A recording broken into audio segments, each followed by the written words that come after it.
अगर मैं समुद्र के नीचे पड़ी सिर्फ एक तार काट दूं तो शायद आपका इंटरनेट बंद हो सकता है।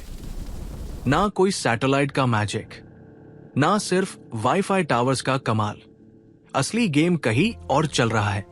दुनिया का लगभग 95% इंटरनेट समुद्र के अंदर बिछी हुई केबल्स के थ्रू चलता है। इन्हें सबमरीन कम्युनिकेशन केबल्स कहा जाता है। थिकनेस में ये एक गार्डन पाइप जितनी होती है, लेकिन लेंथ में हजारों किलोमीटर्स तक फैली होती है। ये कॉन्टिनेंट्स को डायरेक्टली कनेक्ट करती है। आपका WhatsApp message, bank transaction, YouTube video, online game, यहां तक कि मिलिट्री कम्युनिकेशन, सब कुछ लाइट सिग्नल्स के फॉर्म में इन केबल्स के अंदर ट्रैवल करता है।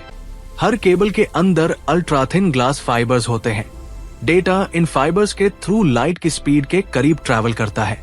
हर 50 से 100 किलोमीटर पर रिपीटर्स लगे होते हैं जो सिग्नल को बूस्ट करते रहते हैं ताकि वो वीक ना हो जाए। आज बड़ी टेक कंपनीज जैसे गूगल, मेटा, अमेज़न और माइक्रोसॉफ्ट इन केबल्स पर बिलियंस इन्वेस्ट कर रही है, और कंट्रीज जैसे यूनाइटेड स्टेट्स, चाइना और यूनाइटेड किंगडम इन्हें स्ट्रैटेजिक इंफ्रास्ट्रक्चर मानती है, क्योंकि जो डेटा कंट्रोल करता है वही पावर कंट्रोल करता है। लेकिन ट्विस्ट ये है कि ये केबल्स इतनी सिक्योर भी नहीं है।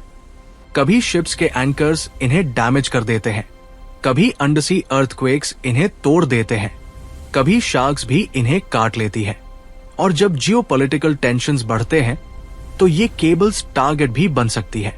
पिछले कुछ सालों में दुनिया के कई रीजन्स में अंडरसी केबल्स मिस्टीरियसली डैमेज हुई है, जिसने सिक्योरिटी एक्सपर्ट्स को टेंशन में डाल दिया है।